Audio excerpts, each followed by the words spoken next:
All right, class, let's continue our discussion about the diseases that affect honeybee colonies. We've already discussed American foul brood. It got its own video because it's very important. And it got its own treatment video because we actually have effective treatments. Now we're going to talk about sac brood and chalk brood, all right? Now sac brood, both of these are fungus. So sac brood and chalk brood are funguses that affect honeybee colonies. They only affect weak colonies, okay? So they're an indicator that something else is wrong. For some reason, their colony has gotten weak. So they're an indicator, okay?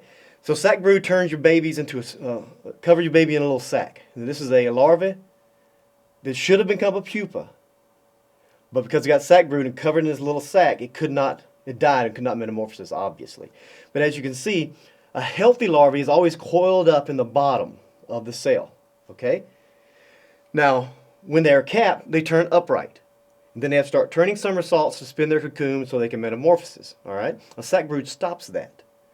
And so they're killed before they can get to that age, and they stay right there in the cell. Now the bees will remove them in a healthy colony.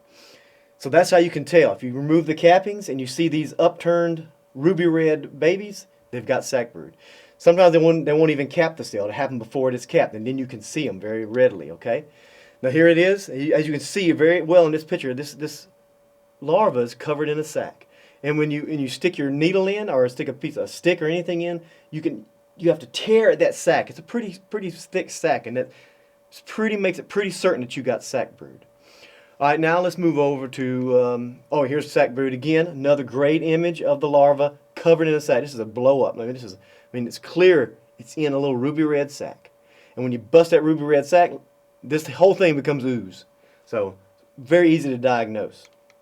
All right, now let's talk about chalk brood. Chalk brood is also a fungus, and it turns the babies, the larvae, into little pieces of chalk. It looks like little white pieces of chalk. There they are in the cells, and you can see them quite readily. They will also be removed by the worker bees and fall to your bottom board. You can see them sometimes on the entrance and often on your sticky boards. Sometimes they're black. They start white and they get more and more filthy and they end up black. Okay, so you got black and white little mummies, they're called, and you can find them on your bottom board, on your sticky boards, and they drag them out and drop them off in front of the colony. All right. Now both sac brood and chalk brood can be prevented by keeping strong, healthy colonies.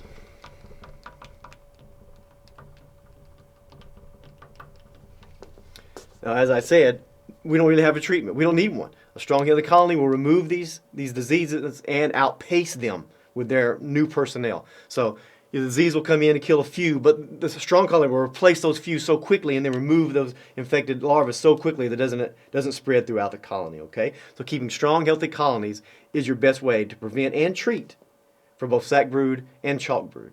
All right, so like I said, it's an indicator. If you start seeing sac brood and chalk brood, look for other problems. Do your quick varroa mite count, of course. You should be doing your varroa mite counts every month. Once a month, monitor for varroa mites with your sticky board, okay?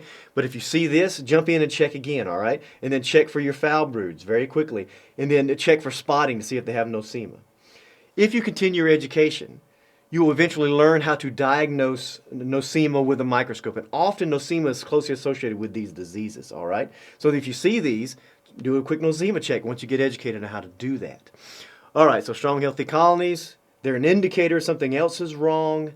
And if you can't find anything else wrong and this persists, you can requeen. That puts a new queen in there and that is hopefully healthy enough and young enough that she can lay enough babies to outpace the disease, and eventually she'll swamp the loss of bees with all her new offspring. Okay, if you have any questions about chalk brood or foul brood or sac brood, please post them in the forums.